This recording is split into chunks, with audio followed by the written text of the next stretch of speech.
बिस्मिल्लाहिर्रहमानिर्रहीम। बाबर रवान आपकी खिदमत में हाजिर हूँ।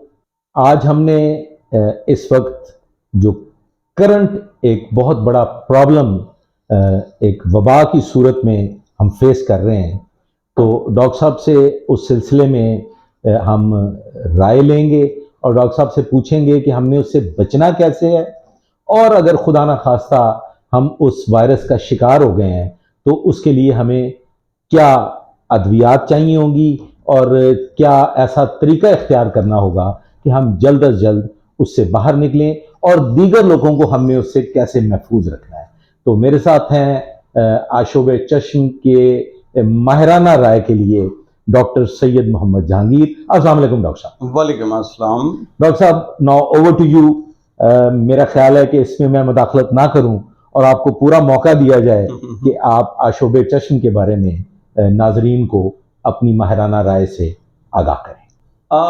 आशोब चश्म जो है ये एक वायरस की वजह से है, उसे एडिनो वायरस कहते हैं, और ये साल के मुख्तलिफ हिस्सों में ये एक वबा की सूरत में थोड़े थोड़े दिनों के लिए और थोड़े थोड़े हफ्तों के लिए आता है।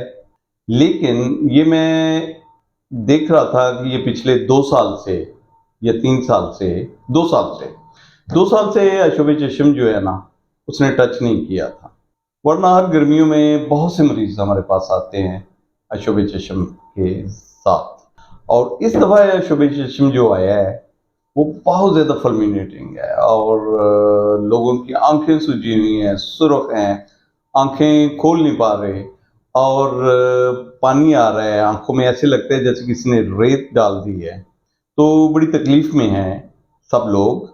तो ये फैलता ऐसे है कि जब ये किसी एक आंख, हम चलें आंख से शुरू करते हैं कि एक डिजीज आई है, एक आदमी की आंखों में आशोब चश्म के वायरस चला गया। उसने आंख की जो झिल्ली है, जो मेम्ब्रेन है आंख के अराउंड, उसको उसने इन्फेक्शन कर देनी है। उसकी इन्फेक्शन से क्या होगा कि वो स्वेलिंग हो जाएगी, उसकी आंख में से पानी आना शुरू हो जाएगा, आंख सुर्ख हो जाएगी, आंख में ब्लीडिंग भी हो सकती है झिल्ली के नीचे, और फिर आंख गंदी भी होना शुरू हो जाएगी। गंदी होना तब शुरू होती है, वायरस से आंख गंदी नहीं होती, गंदी होना तब शुरू होती है जब ये वायरस ने तो अटैक कर दिया, आंख कमजोर होगी।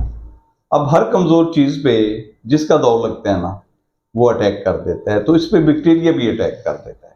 बैक्टीरिया भी हमारी जिंदगी में फिर रहा है हर तरफ। तो बैक्टीरिया जब अटैक करते हैं तो आंख में पस और आंख स्टिकी होना ये बैक्टीरिया भी कर देता है।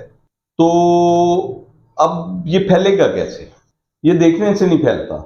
ये एक मिथ है कि वो जी उसकी आंखें खराब थी, मैंने उसकी तरफ गौर से देख लिया तो मेरी आंखें में खराब हुई। ऐसे नहीं हुआ।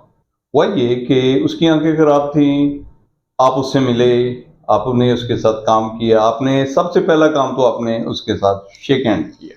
उसने अपनी आंखों को मल मल के अपनी आंखों के साथ वायरस लगाया हुआ था। आपने जब शेक हैंड किया तो आपके हाथ को वायरस लग गया।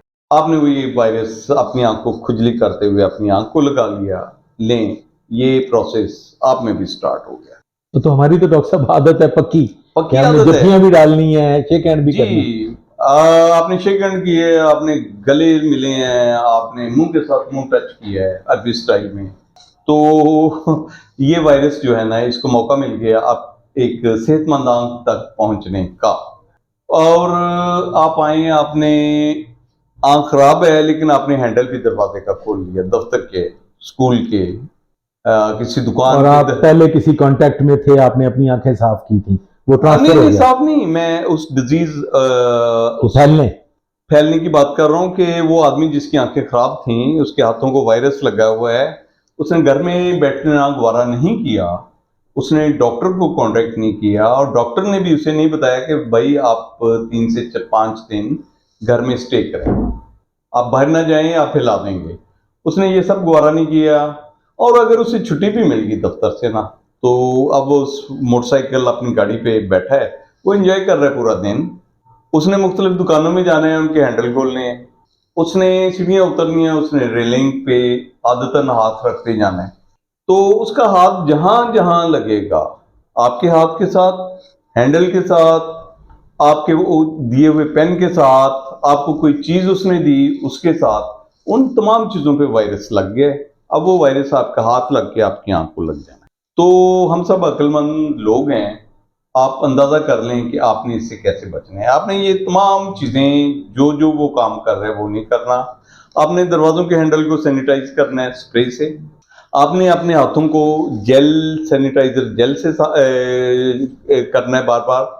आपने अपने कलमदान, अपने टेबल जहां बैठे हुए हैं वहां करना है, क्योंकि आप 5 दिन के लिए बिल्कुल बेकार होके बैठ नहीं सकते। तो आपने इस वायरस से बचना है। आपने उन तमाम लोगों से बचना है जिनकी आंखों में ये वायरस जा चुका है और वो अब मुख्तलिफ बीमारी की मुख्तलिफ सतहों पे हैं। कोई ठीक होने के करीब है, कोई अभी स्टार्ट हुआ है, कोई दरमियान में है। तो आपने इन सब से बचना है। हैरानी की बात यह है कि ये बिल्कुल जब एक आदमी को टच करते हैं ना, तो 2 दिन तक उसमें कोई सिम्टम नहीं आता। तो वो बिल्कुल सफ़ेद आंखों के साथ अपने हाथों में वायरस लिए आपके इर्द गिर्द है। तो आपने किसी ऐसे शख्स से भी आजकल हाथ नहीं मिलाना जिसकी आंखें बिल्कुल क्लियर है। कोई पता नहीं उसका दूसरा दिन हो, कोई पता नहीं उसका पहला दिन हो उस वायरस का, तो उसकी आंखें बिल्कुल वायरस से अगर लदी हुई हैं लेकिन अभी सुरख नहीं हुई। तो आपने उस शख्स से बचना है। ये बचने के बाद फिर यह है कि अगर खुदा न खास्ता हो ही जाए तो आपने अपनी इम्यूनिटी को बेहतर करना है, आपने घर में आराम करना है, आपने अपने छोटे बच्चों से दूर रहना है। ये नहीं कि अब्बा जी को अब वायरस हो गया है तो घर का बच्चा जो है उनकी गोद में दे दें आप, लो जी तुम खिड़ाओ, बेबी सिटिंग करो। अब उस बच्चे के साथ ज्यादती करेंगे तो आपने फिर अवॉइड करना है। पहले तो सबसे पहले आपका काम है कि अगर मैं इन्वॉल्व हो गया हूं तो मैं दूसरों तक ना जाने दूं इसे। फिर दूसरों का कमाल है कि अगर कोई इन्वॉल्व हो गया है या अभी नहीं हो रहा या हुए जा रहा है और अभी पता नहीं चला, तो आपने उससे कैसे बचना है, ये आपकी अकल है। आपने उससे ऐसे ही बचना है कि उससे शेकहैंड ना करें, गले ना मिलें, उसकी दी हुई चीजें ना पकड़ें, आप आदतन रेलिंग पे हाथ ना लगाएं, आप बार बार दरवाजों को ना खोलें। अगर आप खोल भी लें, ऐसा आपके हाथ कंटेमिनेट भी हो गए हैं, तो आप सैनिटाइज कर लें जेल से। ठीक है। डॉक्टर साहब, एक चीज इसमें सवाल ये पैदा होता है कि ये ऐसी डिजीज है, ऐसा वायरस है, तो वायरस के लिए डेफिनेटली हो जाने के बाद उसका एक टाइम पीरियड होता है। उसका टाइम पीरियड वो स्पैन आपने पूरा करना है। 14 डेज हैं 14 दिन आप फैला सकते हैं आप। तो डॉक्टर साहब, इसके लिए कोई ऐसी मेडिकेशन, कोई प्रिवेंटिव? देखिए, कोई ऐसी एंटीवायरल दवाई नहीं है। वायरस को मारने के लिए कोई आई ड्रॉप्स नहीं है हमारे पास अवेलेबल कि आपकी आंख में वायरस है, आपने ड्रॉप डाले तो आप इस वायरस की जो प्रॉब्लम है जी, मतलब आपकी आंखें सुर्ख हो गई हैं, उसमें से पानी बहना शुरू हो गया है, फिर उसके बाद आप पे बैक्टीरिया का अटैक हो गया है। यस। तो वो जो बैक्टीरिया का अटैक है वो हमें इसके कोई खतरनाक नताइज भी बरामद हो सकते हैं? उसकी खतरनाक नताइज है ना आंखों में, वो जानना चाहेंगे डॉक्टर कि उसके फाइनली क्या खतरात हो सकते हैं? पसी आई हो जाती हैं, आंखें दुखी हुई हैं, आंखों में अंदर पस है, आंखें चिपक रही हैं। तो आपने बहुत अच्छी किस्म का अपनी सेंसिटिविटी के मुताबिक एंटीबायोटिक अपनी आंख में डालना है। अगर किसी एंटीबायोटिक से आपको पहले सेंसिटिविटी नहीं है, कोई एलर्जी नहीं है, तो आपने नॉन एलर्जिक एंटीबायोटिक अपनी आंखों में डालना है और वो दिन में 6 दफा 8 दफा भी डाल सकते हैं। डॉक्टर साहब, वंस ये वायरस जब खत्म हो जाएगा तो आंख पे कोई असरात छोड़ के जाएगा? जी बिल्कुल, कोई आई साइट से रिलेटेड? 100 में से 2 लोग जो है ना, उनके कॉर्निया को भी ये इन्वॉल्व कर रहे हैं। Yes, this is the point doctor साहब। ये मेरे लिए एक बड़ा सवाल था कि ये इन्फेक्शन के बाद जी ये आपकी आंख पे क्या खतरनाक असरात मुरतब कर सकते हैं? अगर खुदा न खास्ता कॉर्निया को ये टच ना करे ना, तो फिर आप क्लियर हैं। अब आप में इम्यूनिटी पैदा हो गई है। अब आपको इस सीजन में या इन दिनों में दोबारा ये लगने का चांस बहुत कम है। ठीक है ना, आपकी बॉडी ने इसके खिलाफ जंग लड़ी और वो उसने तैयार कर लिया अपने आप को, उसने वायरस को 13-14 दिन में किल कर दिया। से सर, एक घर में ये वायरस आ गया है जी, अब उस घर में ये वायरस आने के बाद आप कैसे अवॉइड करेंगे? जो मैंने जो कुछ बताया, अगर उनमें से एक भी शख्स इन्वॉल्व है तो उस शख्स को अपने आप को अलग कर लेना चाहिए। तो वो तो हमारे माशरे में डॉक्टर साहब आपको पता ही है कि हम इसको कितना मायूब समझते हैं कि जी लोग हाँ, नहीं, सामने नहीं। छूत समझना शुरू हो नहीं गए नहीं हैं। नहीं नहीं, मेरे साथ लोग हाथ मिलाते हैं तो मैं ऐसे कर लेता हूँ, तो नाराज होते हैं तो मैं कहते हैं अच्छा चलें ऐसे कर लें, ऐसे मिला लें आप। अच्छा डॉक्टर साहब, ये तो थी इस वायरस से मुतल्लिका। हाँ जी, अगर कॉर्निया इन्वॉल्व हो गया है जी 100 में से 2 लोगों का, तो वो बेचारे समझेंगे 6 महीने से लेके 1 साल के लिए बुक हो गए। अच्छा डॉक्टर साहब, आज एक बहुत बड़ा स्कैंडल जी। सामने आया है हम्म और मेरा जो आज का ये प्रोग्राम है, मैंने करंट अफेयर्स को एक साइड पे रखा, हम्म मैंने मुल्की हालात को एक साइड पे रखा, क्योंकि हमारे यहाँ पे ये बहुत बड़ा प्रॉब्लम है कि हमें क़यामत गुजर जाए, हम मुल्की हालात पे बहस करना नहीं छोड़ते, हम्म करंट अफेयर्स को जरूर डिस्कस करते हैं। हालांकि बड़ी तब्दीलियां वाक़या हुई हैं, बड़ी गिरफ्तारियां हुई हैं, बड़े मामलात जो हैं वो उस पर मैंने आपसे आज गुफ्तगू करनी थी। आप किसी गिरफ्तारी पे खुश भी होते हैं और किसी पे दुखी होते हैं। नहीं, मैं ये समझता हूं जी कि अगर किसी के साथ ज्यादती हो रही है तो वो नहीं होनी तो चाहिए, आप दुखी हो जाते हैं तो मैं दुखी हो जाता और हूं। सही पकड़ा गया तो और अगर कोई शख्स सही गिरफ्तार होता है तो उस पर तो मैं ये समझता हूं कि इस मुल्क पे एहसान है, उसे जरूर गिरफ्तार जी होना जी चाहिए। बिल्कुल। लेकिन डॉक्टर साहब, जो एक स्कैंडल इस वक्त मेरे सामने आया है जिस पे मैं आपसे गुफ्तगू करना चाहूंगा, वही आज मेन मौजूद बहस है। जी एक इंजेक्शन का बड़ा शोर शराबा पड़ा हुआ है, उससे बहुत से लोग अंधे हो गए, अपनी बिनाई खो बैठे। उस पे डॉक्टर साहब आपका क्या रद्द अमल है और आप क्या उस पर कहना चाहेंगे? अच्छा, मैं अक्सर सोचता रहता था कि ये सब कुछ क्यों नहीं हो रहा, लेकिन थोड़े थोड़े बाउट्स में ना ये इन्फेक्शन होती रहती थी इस इंजेक्शन से ये होती रहती थी। और मैंने इसमें अपनी एनर्जी पुट करने की कोशिश भी की, लेकिन आपको पता है ना कि लोग जब तक के नको नक ना हो जान उदों तक। ये इनफैक्ट ये स्कैंडल है क्या डॉक्टर साहब? स्कैंडल ये है कि आंख में डिजीज है शुगर। शुगर जो है वो आंख के पर्दे पे जब बुरा असर करती है तो वहां पे खून की नई नालियां बन जाती हैं। खून की नई नालियां बनती हैं, वो नालियां ब्लीड कर जाती हैं और शुगर की आंख में खराबी शुरू हो जाती है। जो ही ब्लीड होते है, एक बंदा रात को सोता है, अगर उसकी आंख में ब्लीडिंग, आंख के अंदरूनी हिस्से में जेल में ब्लीडिंग हो गई है, तो सुबह वो बिल्कुल ब्लैंक होगा, उसे कुछ नजर नहीं आ रहा। ओ माय गॉड, एक दिन में। ये बड़ा भयानक भयानक है, ये बड़ा भयानक है। इसलिए मैं ये समझता हूं कि, और मैं अक्सर कहता हूं अपने दोस्तों से, कि जिस दिन किसी को शुगर स्टार्ट होना, वो 3 डॉक्टरों के साथ अपना राब्ता जो है ना वो बहाल कर ले, उनसे दोस्ती कर ले। एक आई स्पेशलिस्ट, दूसरा किडनी का स्पेशलिस्ट और तीसरा हार्ट स्पेशलिस्ट। यानी कि जो शुगर पेशेंट है जी, वो इन 3 साहिबान को अपना पक्का दोस्त बना ले और उनकी बातों पे अमल करे और उन्हें क्वेश्चन करे, और वो आपके क्वेश्चन के जवाब देना उन पे लाजमी है। ये कौन जिम्मेदार हैं, ये जो इंजेक्शन स्कैंडल है इसके? इंजेक्शन स्कैंडल ऐसे हुआ कि फिर हम वो इंजेक्शन जो है ना, ये वाला इंजेक्शन जो है, ये बहुत अच्छी कंपनी का बना हुआ है, मल्टीनेशनल कंपनी का इंजेक्शन बना हुआ है। ये है रोश। रोश बहुत बड़ी कंपनी है जी, ROCHE, रोश। तो आप नेट पे देख सकते हैं रोश के हालात क्या हैं। रोश का बना हुआ है और ये कैंसर में यूज होता है, ये कैंसर में यूज होता है। कैंसर में कीमोथेरेपी दी तो जाती सर इस इंजेक्शन का नाम क्या है? इस इंजेक्शन का नाम है अवास्टन। स्पेल कैसे करेंगे? AVASTINE, अवास्टन। एवेस्टन, ठीक और है। ये रोश कंपनी का बना हुआ है। ये एक वाइल के अंदर होता है, शीशे की डब्बी है, शीशे की एक बोतल है छोटी, उसके अंदर है, उसके ऊपर एक रिम लगा हुआ है मेटेलिक। डॉक्टर साहब, क्या ये हम देख सकते हैं? नहीं, क्या ये अवेलेबल है? ये तो मार्केट से उठा लिया गया है। अच्छा जी। लेकिन मैं आपको ये बता सकता हूँ कि इंजेक्शन कैसा होता होगा। इंजेक्शन ऐसे है, ये कोई और इंजेक्शन है वैसे। डॉक्टर जरा क्लोज।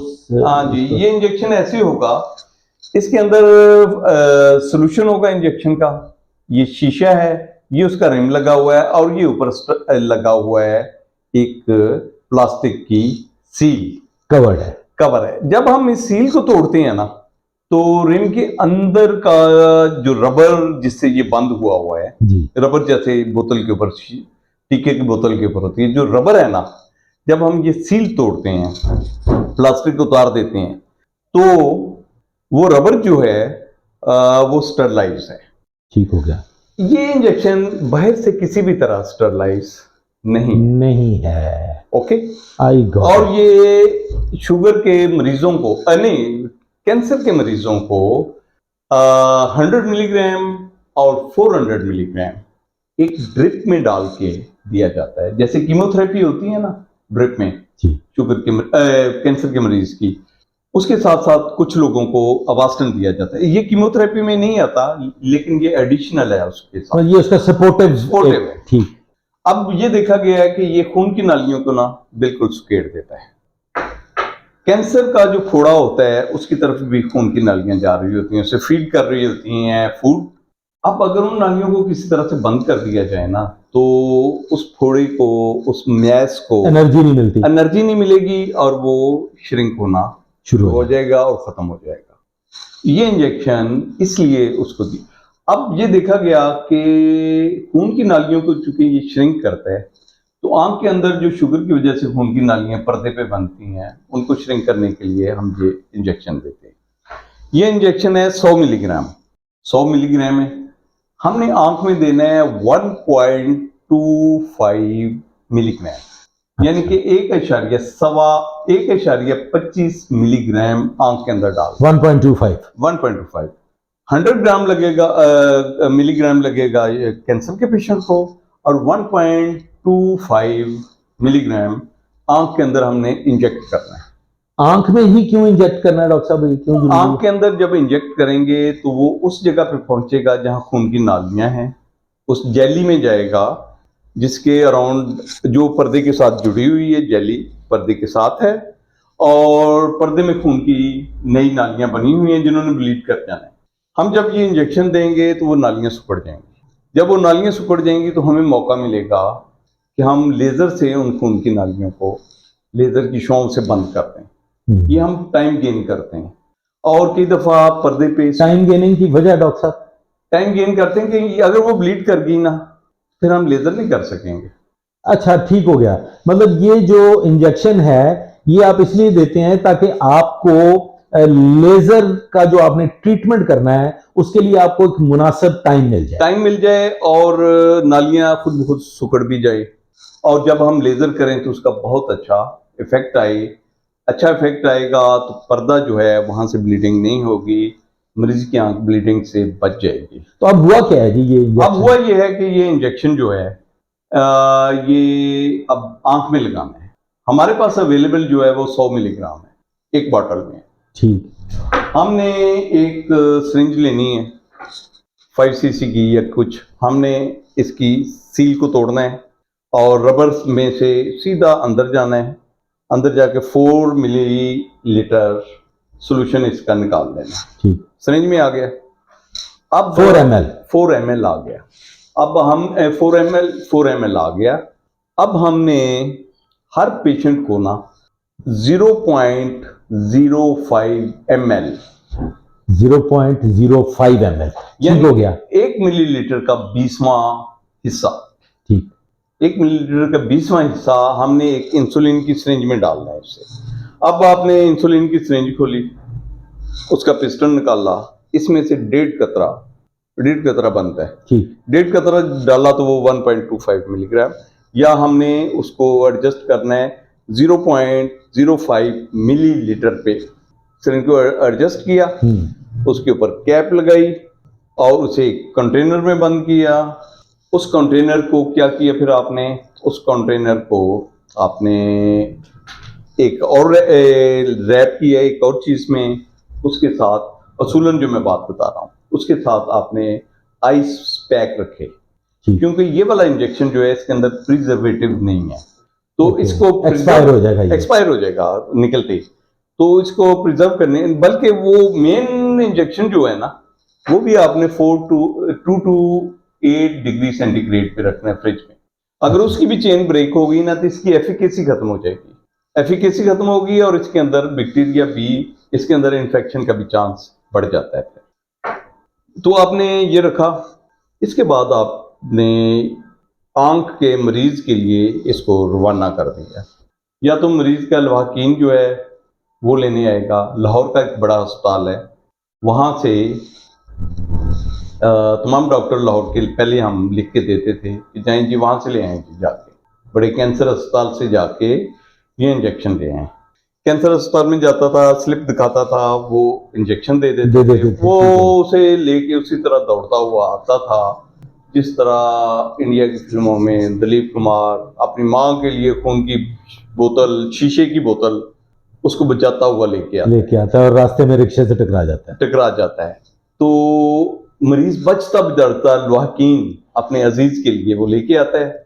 वो जब किसी अस्पताल के ऑपरेशन थिएटर में जहाँ उनका पेशेंट है वहाँ पहुँचता है तो वो डॉक्टर साहब लेके स्टरलाइज्ड ऑपरेशन थिएटर में अपने आप को स्टरलाइज पूरा करके, ग्लव्स पहन के, मास्क पहन के, गाउन पहन के स्टरलाइज, उस मरीज की आंख में को खोल के पायोडीन डाल के उसको वॉश करके उस इंजेक्शन को लगा के एंटीबायोटिक ड्रॉप्स डाल के उसको पैच लगा के घंटे के लिए बंद कर देते हैं। उसके बाद कहते हैं जी घंटे के बाद जाके पट्टी उतारना, और ये एंटीबायोटिक जो बहुत अच्छी किस्म का है कतरे हैं, ये घंटे के बाद फॉर 24 आवर और 24 घंटे के बाद दिन में 4 दफ़ा ये कतरे 6 दिन मजीद डालने हैं, तो आंख के लिए महफूज है। तो ये जो अंधे हो गए लोग और ये हुआ ये है, ये मैं समझता हूँ ये हुआ है, ये कहीं ना कहीं ये इंजेक्शन कॉन्टेमिनेट हुआ है, और हुआ ये एक ही दिन है। अब वो जो सरकारी वो मतलब इस इंजेक्शन का कोई कसूर नहीं है, इंजेक्शन का इसमें इसकी हैंडलिंग जो है वो प्रॉब्लमेटिक हैंडलिंग और इसकी जो आप इसे भर रहे हैं, फीड कर रहे हैं, उसमें गड़बड़ हुई है ना, इंजेक्शन का तो कसूर नहीं। अब देखें पूरा मीडिया जो है ना वो चीख रहा है, जो मीडिया पे डॉक्टर आते हैं वो बोल रहे हैं कि जाली इंजेक्शन। जाली इंजेक्शन का तो मतलब ये है कि ये दवाई आंख के लिए नहीं थी, या ऐसी ही दवाई थी, इसे एक कंपनी ने जाली बना के दे दिया मार्केट में, वो इंजेक्शन लगाने से कुछ गड़बड़ हुआ, ऐसा नहीं है। ये रोश कंपनी का है। लेकिन मुझे अब हुआ ये है कि जो तो है कैंसर अस्पताल, उसको तो रोजाना 100 से 150 ऑर्डर मिलता है पूरे लाहौर से कि ये इंजेक्शन दे। वो मेरी इतला के मुताबिक 3 बॉटल खोलते हैं और हर बॉटल से 1.25 मिलीग्राम है, तो हर बॉटल में से 40 से लेके 50 तक इंजेक्शन बनते हैं एक बॉटल में से, और ये बॉटल की कीमत है 45,000। अच्छा, 45,000 उस बॉटल की कीमत है, और 45 इंजेक्शन बनेंगे, ठीक है, तो तकरीबन 1,000 रुपए का, 1200 का पैक करके ना 1200। अब जो कंपनी बेचती है ना, ये 1200 का इंजेक्शन आपको उस कैंसर अस्पताल से मिलता है, और ऑलमोस्ट उतना ही है, तकरीबन उसके बराबर है जितना उसने बराबर का तकसीम किया उसकी कीमत। तो कैंसर अस्पताल वालों के लिए अगर 10 इंजेक्शन उनके बच जाते हैं, वो तैयार किए हैं उन्होंने, एक बंदे ने, उसने 120 इंजेक्शन तैयार कर लिए एक दिन, लोग आ रहे हैं ले जा रहे हैं, आ रहे हैं ले जा रहे हैं, और ये 2 बजे से पहले सुबह लोग ले जाते हैं। ओके, तो अगर उस दिन 10 बच भी गए ना, तो उन्होंने उसे डिस्कार्ड करना उनका फर्ज है।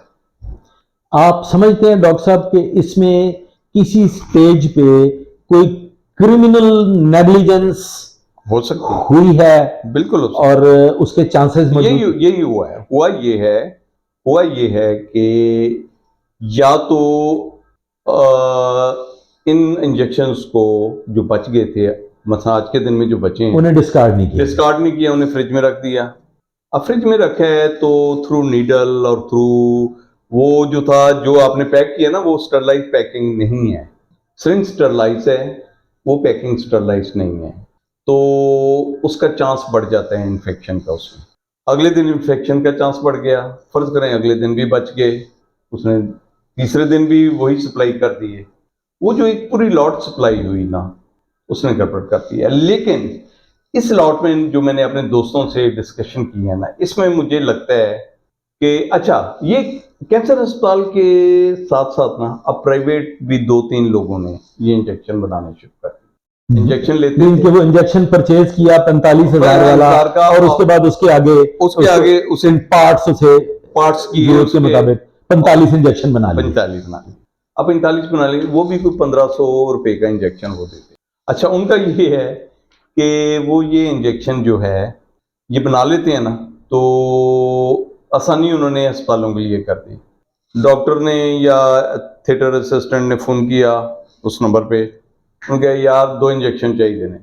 वो मोटरसाइकिल ते मुंडा आया, झोले च पाए इंजेक्शन, बाइकिया आया, बाइकिया ने आके 2 इंजेक्शन दे दिए।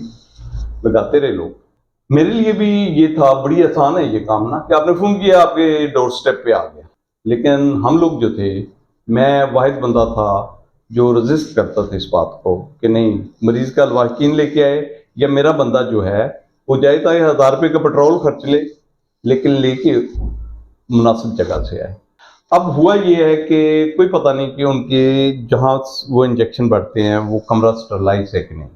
हमारे यहाँ पे ये भी तो एक बहुत बड़ा अलमिया हाँ है ना जी, जी, वो नहीं होगा, एटमॉस्फेयर जो है वो भी एटमोसफेयर नहीं होगा। उस दिन इंजेक्शन भरने हैं ना, उन्हें थोड़ी देर लिए पहले स्प्रे कर लिया उस कमरे च।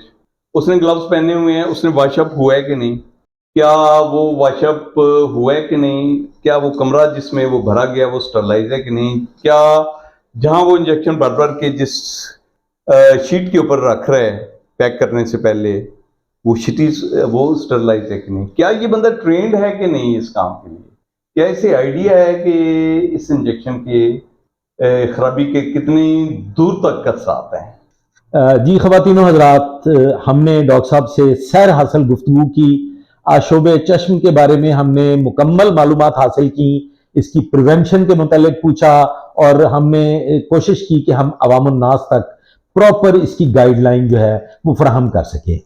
मजीद हमने जो एक अहम इशू आज डिस्कस किया है वो है इंजेक्शन स्कैंडल, जिससे बहुत से लोग जो हैं वो उनको उनकी बिनाई जाती रही और वो उनकी बिनाई कमजोर हो गई और वो जो उनकी कुव्वत बसारत थी वो खत्म हो गई और वो देखने से जो है वो महरूम हो गए।